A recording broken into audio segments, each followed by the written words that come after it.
Alright, so we have another example of finding the derivative using the limit definition.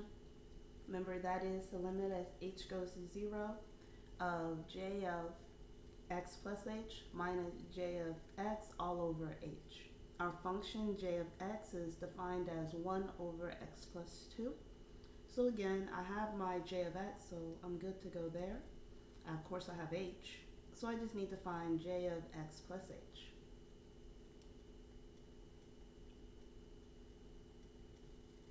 So remember that means anywhere you see an x in the original function, you're going to replace it with the entire x plus h.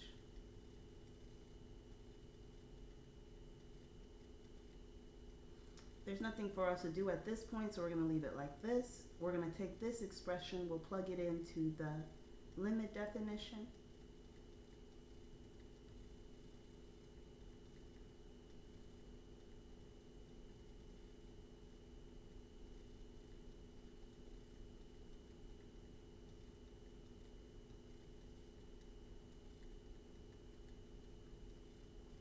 Now, in order to evaluate the limit,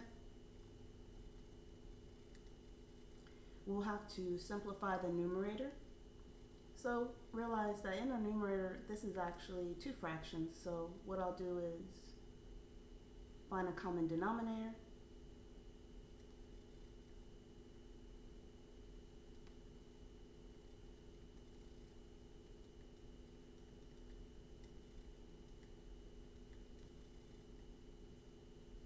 And I end up with 1 times x plus 2 is x plus 2.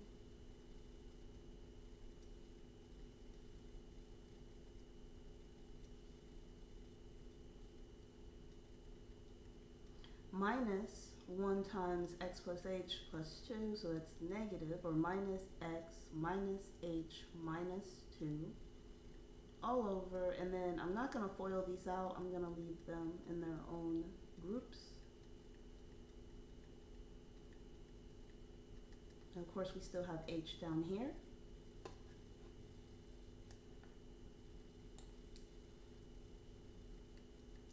Let me clean up the top fraction, so the numerator. So x will cancel with minus x, 2 will cancel with minus 2, and we're left with negative h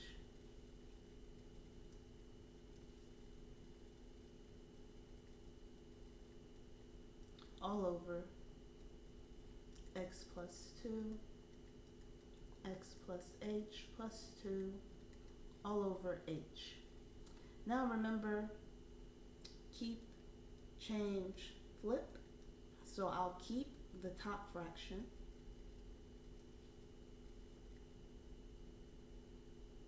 Just how it is. I'll change from a divide to a multiplied, and then I have to flip this down here. Well, in order to flip it, let me go ahead and put a 1 underneath it. So it ends up like this.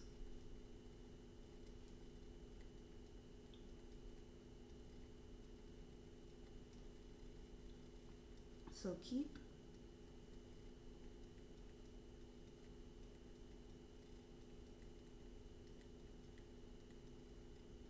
change,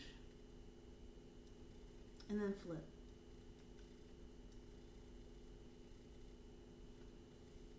Another way you can think of this is a shortcut. As I tell people, if you have two denominators, so really the x plus 2, the x plus h plus 2 is in a denominator, and this h was in the denominator of this big fraction, so two denominators, they end up in the denominator together. So if you forget this concept, you can always remember keep, change, flip. Alright, so now we see our h's will cancel. Then we can do direct substitution, so we can plug 0 in for h.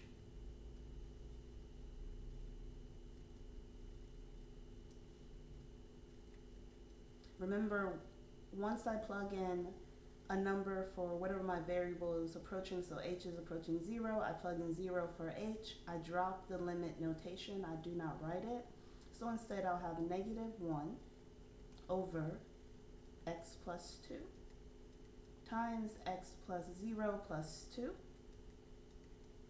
which becomes negative 1 all over x plus 2 to the second power. So the original function j of x is that, and then j, the first derivative of j of x, j prime, is negative 1 over x plus 2, whole thing squared. So again, we're using the limit definition just to get us started finding derivatives. Eventually, we'll have shortcut rules that will be faster than this, because you can imagine the algebra will get very involved when dealing with the limit definition. So again, hopefully this is a nice example. Have a good day.